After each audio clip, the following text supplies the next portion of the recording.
ভাগ্য অদ্ভুত খেলা। ভাগ্য এক রহস্যময় জাদুকর। কাউকে সে দুহাত ভরে দেয়, যেন পৃথিবীর সব আনন্দ এক নিমেষে তার হাতের মুঠোয় চলে আসে। আবার কাউকে সে অনন্তকালের এক দীর্ঘ অপেক্ষায় দাঁড় করিয়ে রাখে, যেখানে জীবনটা কেবলই এক না পাওয়া ধূসর গল্প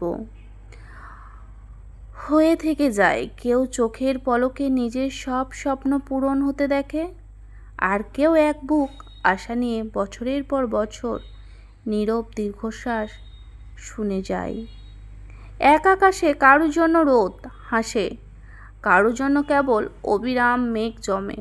তবুও মানুষ বেঁচে থাকে, লড়াই করে যায়, কারণ ভাগ্য যতই নিষ্ঠুর হোক না কেন, বুকের ভেতর শেষ আশাটা হারিয়ে ফেললে তো জীবনটাই স্তব্ধ হয়ে যাবে। তাই জীবনে কখনো আশা ছাড়া যাবে না। জীবনে সবসময় আশা রেখে নিজের জীবনকে গড়ে তুলতে হবে। স্বপ্ন দেখতে হবে, স্বপ্ন দেখা ভুলে গেলে চলবে না। আর হাসতে শিখতে হবে, হাসি ভুলে গেলে চলবে না। কাঁদো, সেই কান্নাটা যেন বাইরের কেউ না দেখতে পায়। যদি বাইরের কেউ তোমার কান্নাটা দেখতে পায়, তাহলে তোমাকে দুমড়ে মোচড়ে ভেঙে ধুলোর সঙ্গে লুটিয়ে দিয়ে চলে যাবে।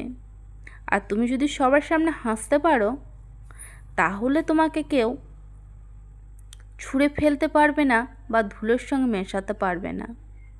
তাই মানুষের জীবনে তো কষ্ট থাকবেই, কষ্ট ছাড়া তো জীবন নয়। কিছু কিছু মানুষের জীবনে এমনই কষ্ট থাকে, সেগুলো না বলার মতো। আবার কিছু কিছু মানুষের জীবনে সব কিছু হারিয়ে ফেলার পরেও সেই মানুষটা হেসেই চলে যায়।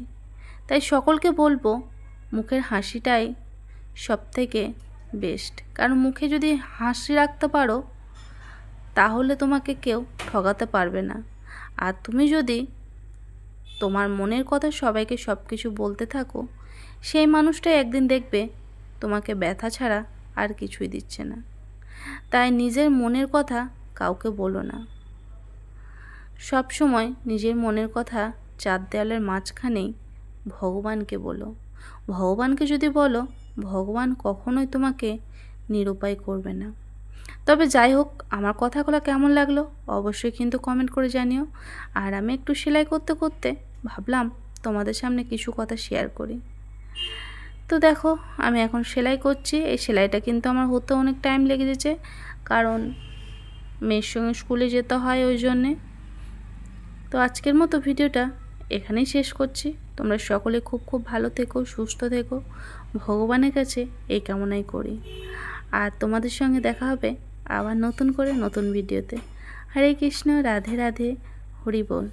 টাটা, সকলেই ভালো থেকো।